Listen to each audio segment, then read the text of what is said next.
Is there some extra sheets?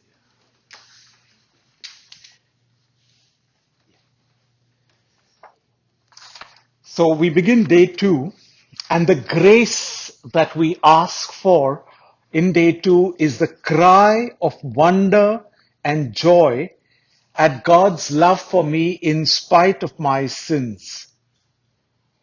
And we have a beautiful saying from Rabindranath Tagore, who was from West Bengal.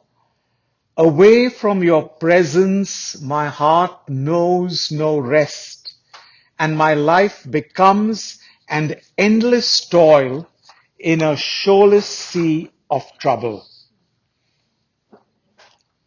And we also have that other saying, our hearts are restless until they find our place in you, Lord. Yesterday we began speaking of the uncertainty that we are facing in so many areas of our lives, external as well as internal. And therefore, the question that we have to ask ourselves is, what effect does this uncertainty have on us? Besides this uncertainty, we are also going through rapid changes in our lives.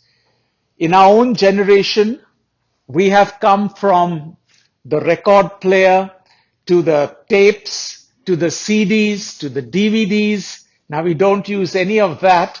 Okay, everything is on the cloud or in the cloud. This is just one example. We have also have the benefit of internet now, where we can pick up our phone and speak to anyone around the world through WhatsApp any time of the day and night with practically zero cost. We have also become so interconnected. And thanks to that, when there's injustices in one part of the world, we at once become aware of it and all of us can raise our voices.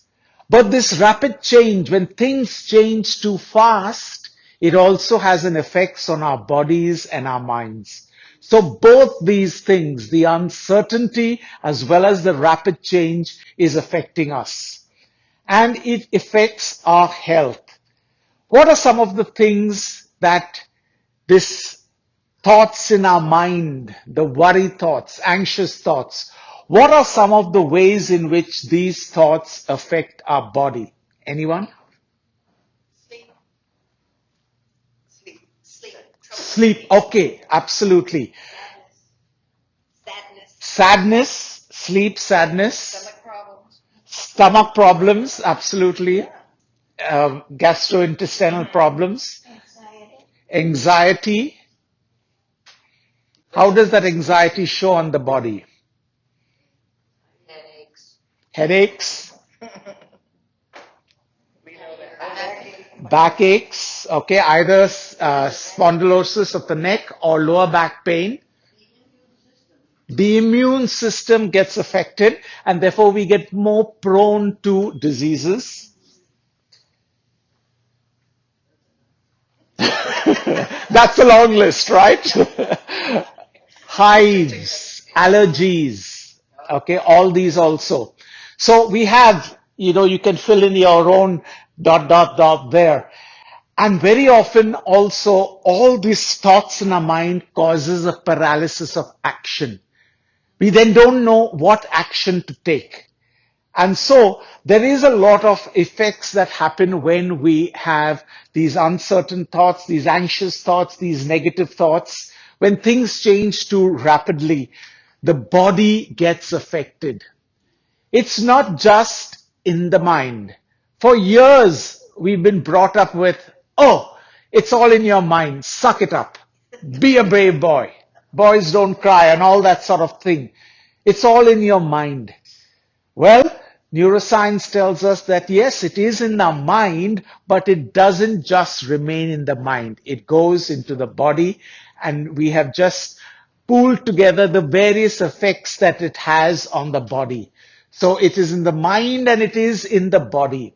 And therefore, the immediate response or awareness from our side should be, oh, all this is affecting my body itself. Therefore, I need to control the thoughts in my mind. Earlier, when I said, okay, there were no definite effects, it was okay to keep thinking all those thoughts. But now that we know while thinking all these thoughts, it is affecting the body itself, the first response should be, let me control the thoughts in my mind. Easy? Not at all. Easy to say, easy to wish, and yet we know that that is a difficult thing to try and control. The cyclic thoughts, our monkey mind, as it has been called many times. They say our mind is like a monkey on a hot tin roof with firecrackers tied to its tail. Okay? And if we just reflect a little on ourselves, we know that that is true. We keep jumping from one thing to the other. Okay? Not us. Sure, of course. And therefore, we need to learn how do we control this mind? How do we able to focus our thoughts? How do we give something our attention and our full attention? So that is what we are also going to be doing during our retreat. And in a way, again, we are not to blame because right through our history, the brain has evolved in such a way that the brain hates to be in the present moment. We either like to jump into the past, regrets, resentments, grudges, hatred, or the mind likes to jump into the future, anxious, worry. Will I make it? Will this happen? Will that happen? So all this is thoughts that are going on. The mind hates to be tethered to the present moment. Either it goes into the past or it jumps into the future. And therefore, it is again an effort, a duty, but a great joy and consolation if we are able to keep the mind in the present moment. We've heard also about the power of now. Because when we are in the present moment, when we are living in the present moment, that's the time we experience peace, calm, equanimity. Those few moments, for example, if you are watching a game that you really love, you're fully in that moment, okay? Or even if you're playing a game or you're doing something that you really love, your whole mind is there, and then you say, wow, the time has gone so fast, okay? Because we were able to be in the present moment. And if we can do that more and more, then our lives become more healthier, our lives become more happier. So no jumping into the past, no moving into the future. Of course, for all our planning, we need to think about the future, and maybe in a day, we give 15 minutes at the start of the day. This is my day, this is what I'm going to do, this is this. And then we get back into the present moment. And sometimes, yes, we have to go back into the past. Like when we do the examen at the end of the day, we always say, okay, now this is what happened during the day. Where was God in this? Or even when we look at the distant past, sometimes we need to look back at our history so that we don't make the same mistakes. But that should not take up our whole time, our 24/7, our mind space. So therefore, it is important to try and be in the present moment.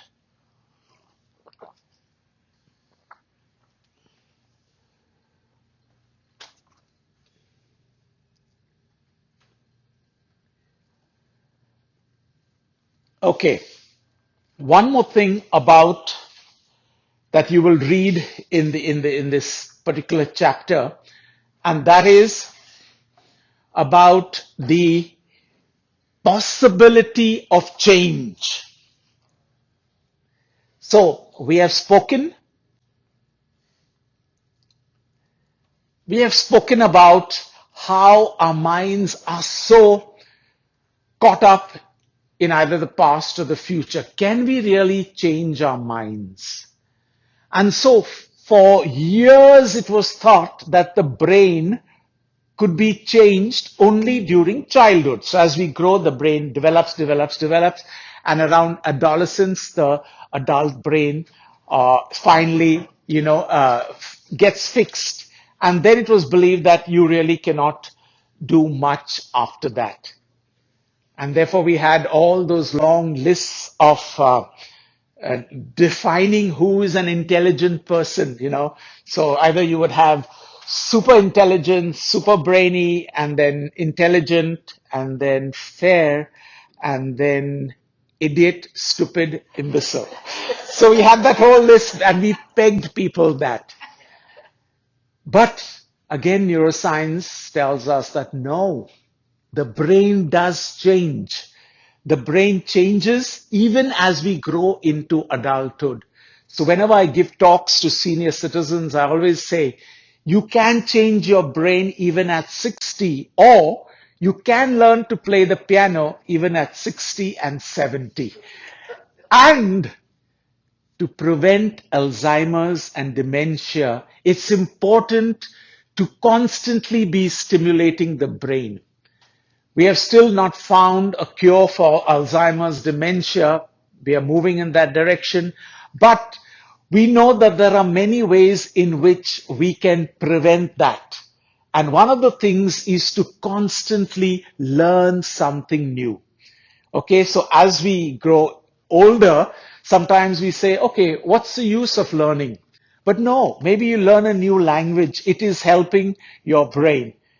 Because in the brain, when we start learning something new, the neuronal connections start getting strengthened. So anything new that we do. And for a long time, I also thought, but I'm in the intellectual life. I'm in the academic life. So we are always using the brains. But later on, I realized that most of us, what we are teaching from year to year is something that we learned in our master's or our PhD.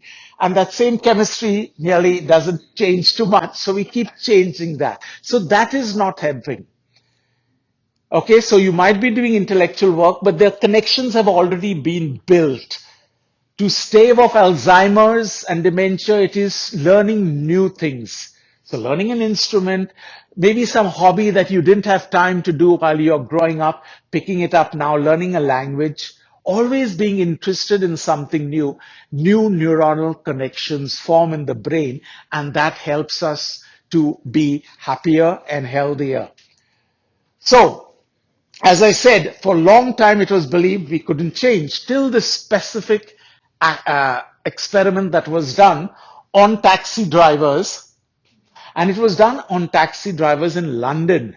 They were deciding, do we choose London or New York? Because taxi drivers are most famous in these two big cities.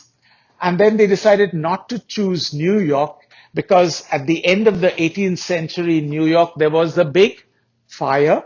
And after that, New York was very well segregated on avenues and streets, correct? So it is on the grid. So it's very systematic. Whereas London, the roads that are being built have just been the bullock cart tracks from the 16th century. Okay, the bullock carts went there, and then the roads. So London is like all curvy-wurvy, and you really need to know your directions. And remember, we are talking before the age of the GPS. So the taxi drivers had to know the routes as well as they had to, figure out that. So they'll examine their brain, and in the brain, there is this hippocampus that you see marked in red on the slides. Okay, so on this slide, on page 19 of the slides, we have the hippocampus. And they found that the hippocampus of the taxi drivers was larger than the regular population.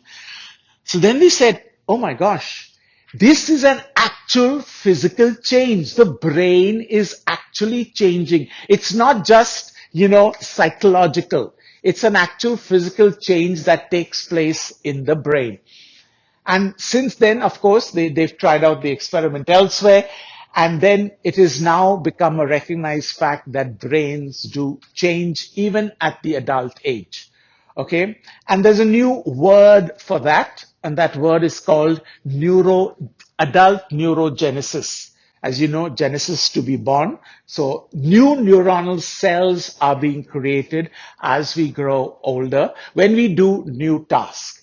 And therefore, then, this is a message of hope that yes, I can change my brain, I can change what I do, and I also can do certain things, to become healthy and well. I just want to go back to the earlier point that we mentioned about health and how all this affects us and our bodies, you know.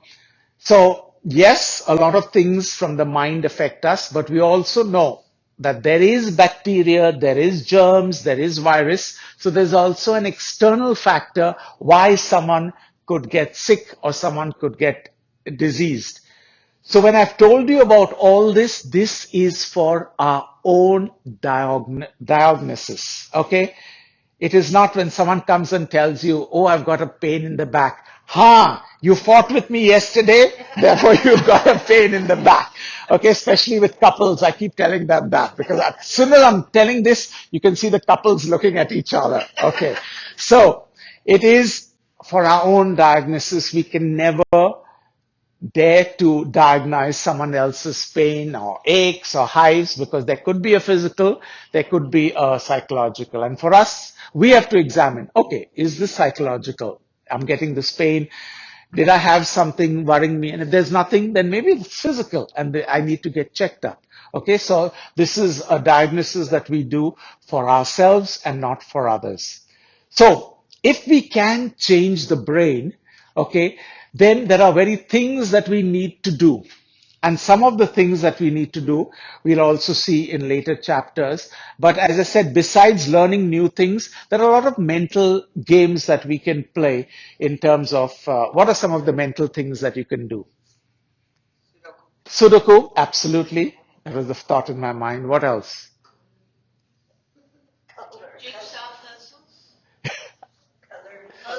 Puzzles, yes. Newspaper, what do we get in the newspaper? Crosswords, okay, puzzles, sudokus, all these, some word games, and now even on the phones we get so many word spaces, etc. All these things to just keep our minds going, okay. So these are some of the things that we can do to keep our minds healthy. As well as later on, I will talk about it's important also to keep the body healthy because in general we believe that body exercise, physical exercise helps the body. These mental exercises, crosswords, Sudoku helps the brain. But again, neuroscience tells us, yes, body exercise helps the body, but body exercise also helps the brain. Because when we go for a jog or we go for a run or we go for a walk, okay, there's a lot of blood circulation that goes to the brain, as well as it releases all the feel-good chemicals, your serotonin, your dopamine, okay, oxytocin. All this is necessary and it releases this and it helps the brain. So body exercises is also necessary for the brain. I keep telling my students also, once they come to college, their exercise goes down. They are either studying too much, hopefully, or partying too much. Okay, but I said you need to do exercise because it's for your moods. Others in college you go through such up and down your moods, but doing good physical exercise that is important for the brain as well. Okay, so we have the grace that we are asking for. We have a couple of readings there on the handouts that you could use. You might have your own readings where you can try to make this grace come alive. And before we end, I'd like you to think of anything in your life that is troubling you, and maybe one area or two areas that you're a little bit worried about, disturbed about, and then we are going to end with this hymn, Hope, Faith, and Love. Because whatever it is that is going to trouble us, we are going to surround it with the knowledge that God has taken care of us in the past and He will take care of us in the future. So we are going to have hope, faith, and love in our lives. So just take a moment, think of what is it that you'd like to think of, and also think of the resolution that is taking place there.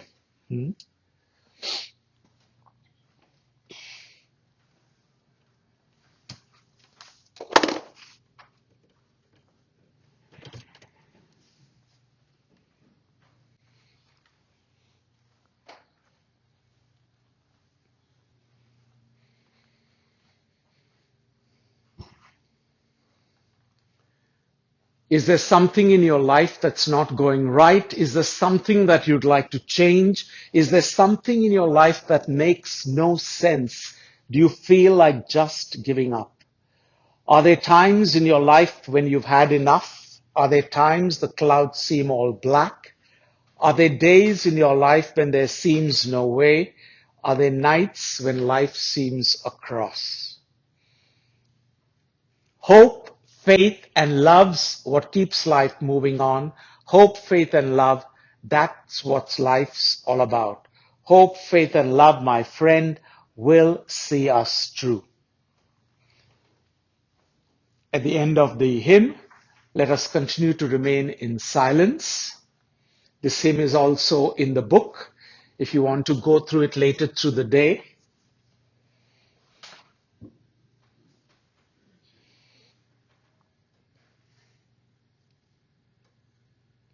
After the hymn, we will keep silent, and then I will be available in case anyone wants to ask any question about what I've said today. Feel free to wait after this.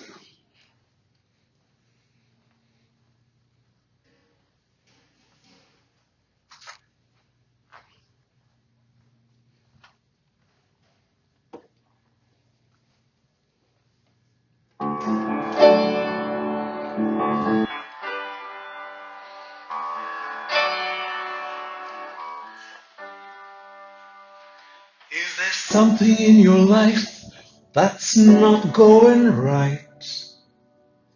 Is there something that you'd like to change? Is there something in your life that makes no sense? Do you feel like just giving up? Are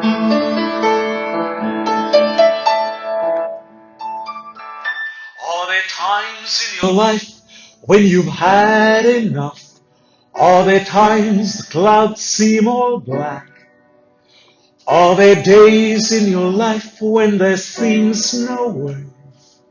Are there nights when life seems a cross?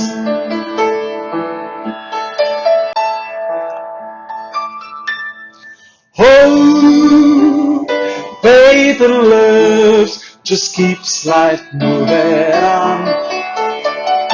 Oh, faith and love, that's what life's all about. Oh, faith and love, my friends, will see us through.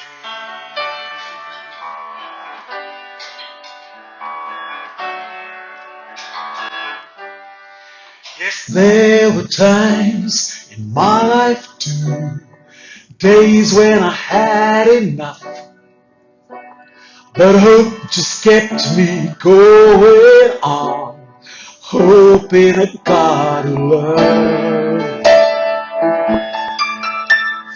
Oh, faith and love just keeps life moving on. Oh, faith and love, that's what life's all about. Oh, faith and love, my friends, will see us through. Oh, faith and love, my friend, in a garden